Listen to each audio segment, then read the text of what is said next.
All right, our monitor is taking us first to Abu Dhabi, where we're following President Trump's touchdown there for a lavish state dinner. It is the final leg of his three-nation tour to the Middle East.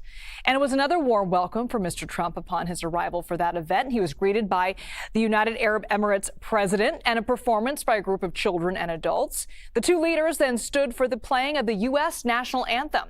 And following that, he was escorted on a tour by the group of UAE astronauts, including the very first one in that country. And just moments ago, the president had this to say to reporters. Take a listen.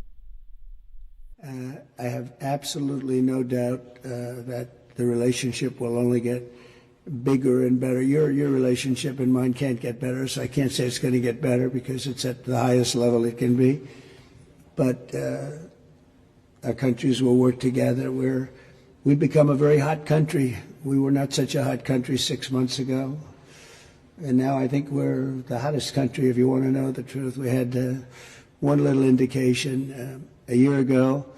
We were having a hard time getting people to join the military, enlistment they call it in our country. We're getting very bad vibes, very unhappy. It was an unhappy country. A lot of foolish things were happening, stupid things were happening. And we just got the numbers. We had the highest enlistment numbers just about that we've ever had. We think it's probably the highest, but they say have to be extremely opposite. Okay, so let's bring in CBS News correspondent Natalie Brand, who's been following the president's trip from the White House, and she joins us now. Natalie, great to see you. What stood out to you today from that visit? Hi, Liz. Good to be with you. Well, this entire trip has really had a heavy emphasis on investment in the U.S., business deals and partnerships, and also defense agreements. The president, speaking to reporters earlier today on Air Force One, touted some of the commitments to invest hundreds of billions of dollars in the U.S., agreements that were announced on this trip to the Middle East, thanking Saudi Arabia, Qatar, and the UAE for their commitments and their partnerships. So we'll have to wait and see as this trip wraps up over the next several hours into tomorrow whether any additional agreements are announced. But again, this has kind of been all about trying to make deals, deepen ties with these countries, and also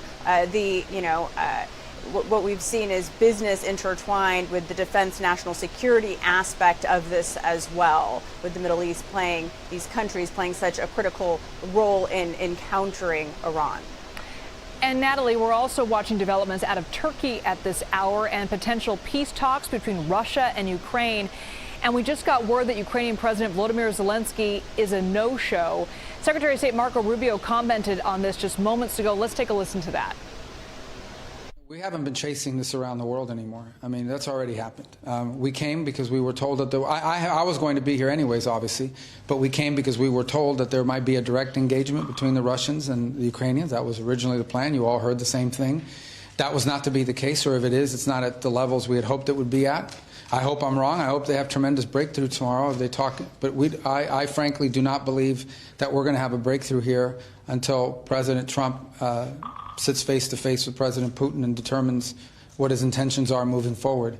What I can say with certainty is that the president's, look, he's willing to stick with us as long as it takes to achieve peace.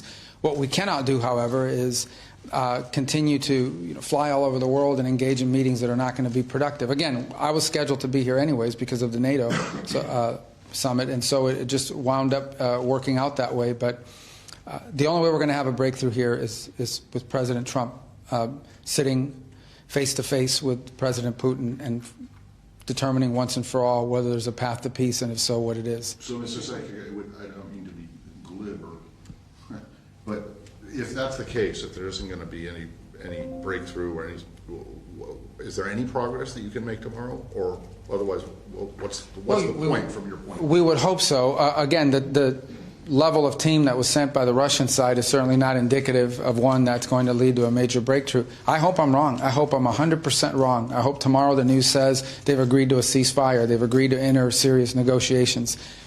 But I'm just giving you my assessment, honestly. I don't think it's going to lead to that just because of the structure and how this is all played out. I think the next thing that has to happen here for there to be a breakthrough, if there's going to be one, is going to involve President Trump's direct involvement. And I believe the president shares my assessment. So, Natalie, has President Trump reacted to this yet? And could he potentially head to Turkey after his Middle East visit? Reporters traveling with him haven't had the chance to ask him that yet, Liz. Earlier today, again, speaking to reporters on Air Force One before he landed in Abu Dhabi, he was asked about Putin not being there and said that, he didn't think that Putin would be there if he wasn't there. And earlier indicated that his schedule was too jam-packed to travel to Turkey, although the administration was very hopeful regarding these negotiations. The president expressing earlier in the week that he thought good news could come out of this. But we'll have to wait and see what he says about this latest development. You heard the Secretary of State speaking there, kind of emphasizing, reiterating what the president had expressed earlier with the need in President Trump's mind to sit down with Putin to actually move the ball forward. And President Zelensky, for his part, expressing that, the fact that Putin was not attending signaled to him that Russia is not serious about these negotiations. And so he decided to not attend, but instead send a delegation to see if Russia is willing to move on anything here. I also want to note Secretary of State Marco Rubio much earlier today told reporters that, a diplomatic solution is what's needed, that there is not a military option here, and that he had really hoped to see, progress on that diplomatic solution to end the war.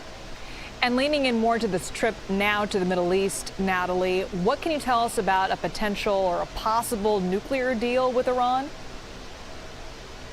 Well, the president, during a business roundtable in Qatar, again, before he arrived to the United Arab Emirates, suggested that Iran could be close to agreeing to what the U.S. has proposed. We know that these talks have been underway over the past several weeks between the U.S. and Iran, led by Special Envoy Steve Witkoff. And there are reports by Axios that the Trump administration has presented Iran with, some details, actual paper agreement, and we'll have to wait and see. We haven't yet heard, CBS has not heard from the Iranian side of things to see how close they are to reaching a deal.